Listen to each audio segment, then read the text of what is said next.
It is my pleasure today to introduce the 2016 scholarship winner, Callie, and I'll have her come up in a couple of minutes. Callie Donahue. Callie, would you just introduce your parents to the club, please? This is my dad, James Donahue, and my mother, Cheryl Donahue.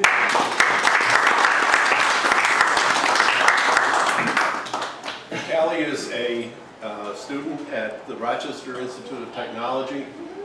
She discovered today that she has a lot in common with Randy Young, who spent a lot of time in Buffalo, New York, on the west side of town, and I came originally from Oswego, New York, on the east side of town, and we decided that Rochester really had more room to keep all the snow than either Buffalo or Oswego. So she knows all about winter weather, something that most of you who are residents of the Cape don't get to see a whole lot of it. She'll tell you all about it, what she does see.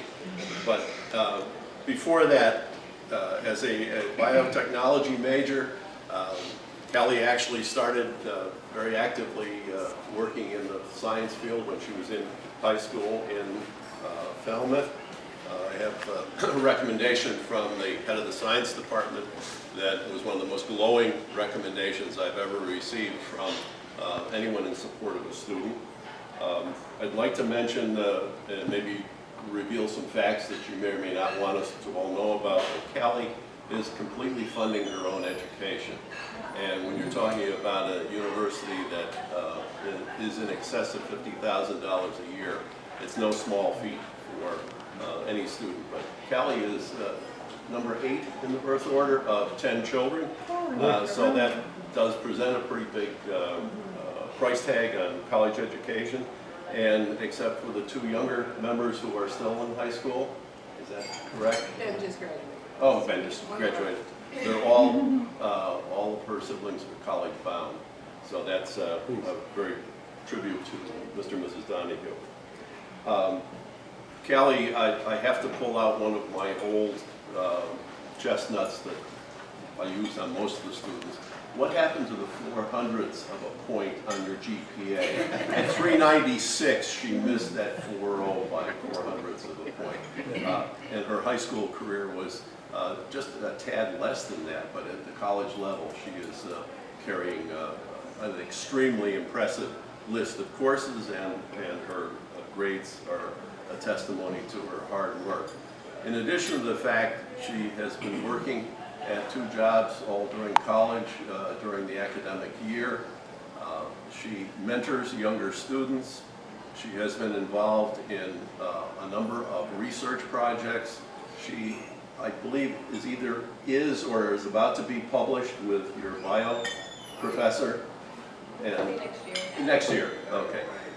So we have with us today a student with probably one of the most impressive backgrounds in education, and her high school biology teacher, and I'll quote directly, "Given her record of accomplishments to date, I have no doubt that she will continue to excel."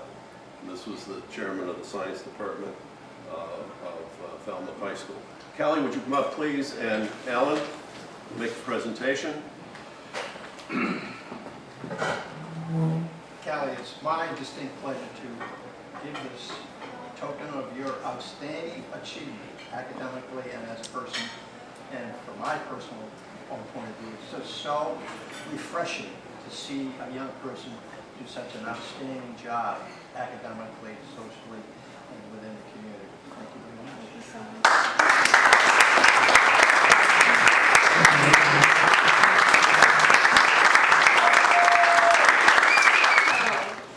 I go to RIT, so lots of snow up there. But I chose the school mainly for its program. And so part of the reason why I've been able to excel so much is that RIT has an incredible undergraduate research program that allows undergraduate researchers or undergraduate students to really get heavily involved in research. And that was kind of my selling point on the school. And so there I do basically, research is my biggest thing up there, and I'm currently working actually in 2 labs. One in biology education, because I'm actually considering being a professor, when I finish up, and then one in virology, because I really like viruses, and I think my parents were putting up with that because it was something that I recently discovered, my love for diseases. Mainly though in what you can do to cure disease, and so I've been looking into PhD programs also. I'm starting to anyways for virology, and I'm hoping either to do cancer research using viral vectors or vaccine development. But I have had such incredible opportunities at RIT. A lot of them were listed, and I never thought that I'd be able to take advantage as much as I have of what I do have there. In addition to doing that, I e-board on a lot of clubs, or a couple of clubs. I am very active in my science community.